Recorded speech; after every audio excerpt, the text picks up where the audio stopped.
Nefsimizi davamlaştırmaz, hürmetlik vatandaş. Birinci ıslah işkimen 21. el 2. ayının 17. günü vatandaşı. Leksiyemizin devamında. Yukarıda şundak diyendek karıştırışını devamlaştırırken mesela kişilik hukuk karıştırışını devamlaştırırken o bu işlerini əmeliləşdirənməkdə. Prezident Joe Biden mundaq görsətdi. Mən Cungonun rəhbəri Xi Jinping'a Amerikanın kişilik hukuku diqqət qılıbatqanlığını görsətdim. Cungonun Hong Kong, Şinjan yani müstəmlik Uyğuristan, Tayvan meselesi de Cungonun qılıbatqan hərəkətlərə Amerikanın diqqət qılıbatqanlığını görsətdim. Prezident Joe Biden Fırala programısında Amerika xalqıga Cungo rəhbərlərinin nemi üçün kişilik hukuk meselesi nəhayət qattiq vasıtlarını qollanyatqanlığını düşəndirməkçi oldu. Prezident Joe Biden mundaq görsətdi. Xi Jinping'nin prinsipi birlik kelgen qattiq tizginlash ve başqurishni qabul qiladigan bir Cungo qurup chiqishdan iborat. O şunun için bu tedbirlerini kullandı ve bu tedbirlerini kaidleştirmekçi buluvatıdı.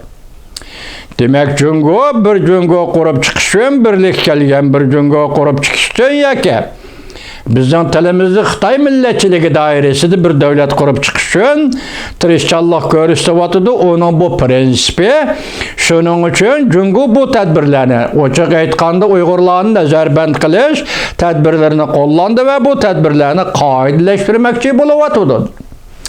Demek bir yerde Prezident Joe Biden Cungo'nun rəhbəri Xi Jinping'nin niyetini, garizini ve onun fikir məqsədlərini Amerika xalqıga tapşırıvatıdı degen gep vatandaşlar. Prezident Joe Biden mundaq görsətdi. Telefonda sözləşkəndə mən mundaq görsətdim. Əgər Amerikanın prezidenti Amerikanın qimmat qaraşlarını ifadələməydikken prezidentlik mərtəbəsi orada olturalmaydı. Prezident Biden mundaq görsətdi. Biz Cungo'nun pozisiyasiga ta'sir ko'rsatadigan Birleşken Devletler Teşkilatı ve başka organlar orqali kişilik hukuk to'g'risidagi fikir bayon qilishning rolini joriy qildiramiz.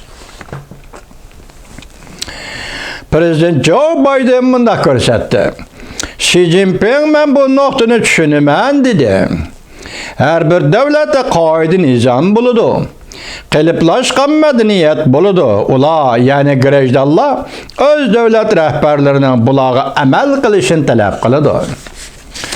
Prezident Joe Biden'ın bu sözleri universal mətbuatlarda Amerika'da bazı konservatif siyasi erbaplarının tənqid qilishi oxşurdu. Ola Prezident Joe Biden'ın bu sözlerini erkinlikni boğuvatqan Cungo rəhbərlərindən kişilik hukukla dəpsəndi qilish hareketlerini şəriləb bir işləb düşəndirdi. Prezident Joe Biden haftanın 2. günü ötküzülgen Fırala programımızda mundaq görsətdi. Cungo dünyaga rəhbər buluşqa tirişçalıq görüstüvatıda.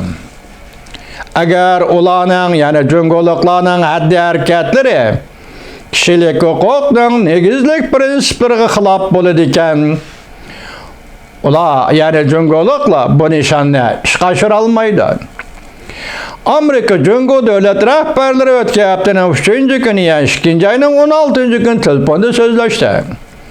Şundan keyin Prezident Joe Biden Twitter'da fikir kaldırıp telefonda nemi değişkenligi doğrusidagi mühim noktalarını yoritib berdi. Men Beijing'nin iqtisod hareketlerine, kişilik hukuk qarşı turuşlarına, Tayvan'ga popuzu işletişleriga qattiq diqqat qilamiz deb ko'rsatdim. Men Xi Jinping'e mundaq dedim. Eğer Amerikanın menfaatiga foydali bo'ladiganlar bo'lsa, Cungo bilan hamkorlashimiz. Cungo'da alaqador matbuotlar xohishi mundaq ko'rsatdi. Amerika Cungo ikki davlat rahbarlarini telefonda so'zlashib o'zaro bayramni tabriklashdi. Bu aqloniliq va baxit tilashni bildiratdi. aktiv signal tarqatgan bo'lib hisoblanadi.